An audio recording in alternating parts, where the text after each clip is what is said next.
Hello everyone, I am Dr. Parag, hand surgeon practicing in Thane. I thank organizing committee and scientific committee of Viroc Max 2022 for giving me this opportunity to present a video on ulnar collateral ligament in thumb. I am presenting a case of 28-year-old male, right hand dominant, auto driver by profession, who presented to us with injury to the left thumb due to fall from stairs. The duration of injury at the time of presentation was 15 days. Patient had pain and instability around metacarpophalangeal joint of thumb on the ulnar aspect. Whenever we suspect ulnar collateral injury to the thumb, if you feel the injury is partial or it could be just a sprain, then please do not take any stress views for such patients. I am talking about X-ray, because if you take a stress view, you are converting a partial rupture into a complete rupture. This gentleman clinically had complete and frank instability of ulnar collateral ligament injury at MCP joint. That's why I have taken a stress view, just to show how the joint opens up on the ulnar side because of complete rupture of the ligament. Another important diagnostic tools are ultrasonography and MRI. They will show us the status of ligament and duration of injury by considering the amount of fibrosis that is seen on this investigation. Once you prepare this patient, and we have to examine under anesthesia, under Siam control, what is the instability level. So this patient had a gross instability at MCP joint. Surgeries usually performed under regional anesthesia with tourniquet control. We take a lazy S-shaped incision on the ulnar aspect of MCP joint. The only critical structure here to keep in mind is superficial radial nerve.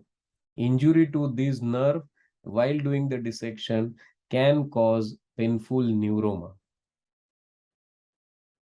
Once you dissect the skin and subcutaneous tissue, we have to find out a plane between adductor aponeurosis and a capsule.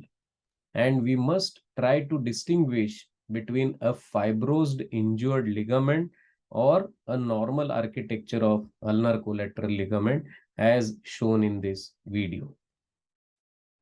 Then you may check the instability once again, and once you do that, you have to mark the proper placement of your suture anchor under Siam on the ulnar aspect of proximal phalanx base, because that is the site where we are going to attach our avulsed ulnar collateral ligament.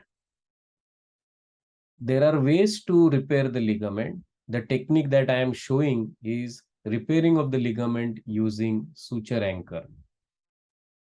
We use 1.9 or 2 mm suture anchor, which is given a drill bit, and usually the threads of the anchor has needle attached.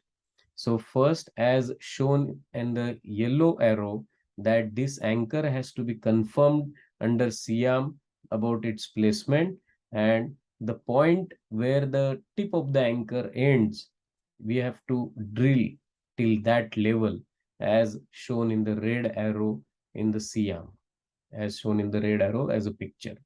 So this is how on the ulnar aspect of proximal phalanx base, absolute subchondral placement of anchor is to be considered.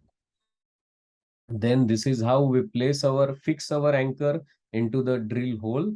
And once you fix it, check whether the anchor is loosely or properly fit or not by pulling the threads of the anchor. Once the anchor is placed properly, by using the threads attached, we repair the collateral ligament.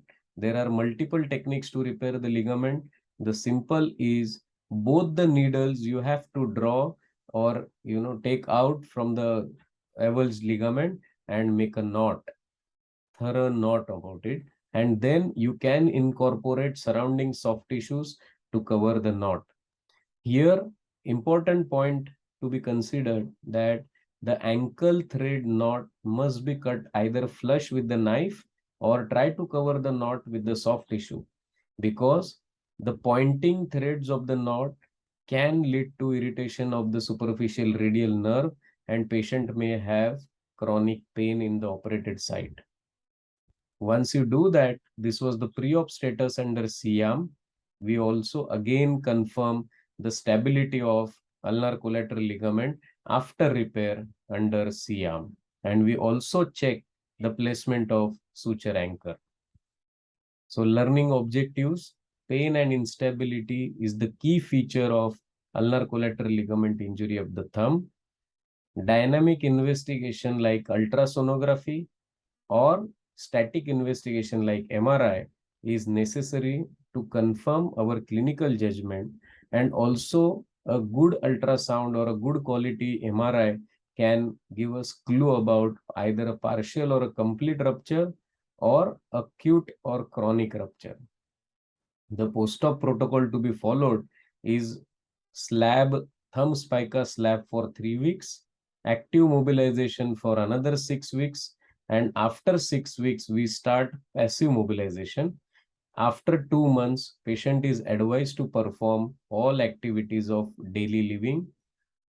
Achieving stability by repairing the ligament improves grip strength in the hand, and options for repairing of the ligament are the simplest and technically good option is using a suture anchor, or if it is not available, we have to make a drill hole in the ulnar aspect of base of proximal phalanx and repair the ligament using non-absorbable suture material by passing through the hole. In case of chronic injury, reconstruction with the tendon graft needs to be considered. Thank you very much. I thank once again the organizing and scientific committee of WIROC Max to give me this opportunity.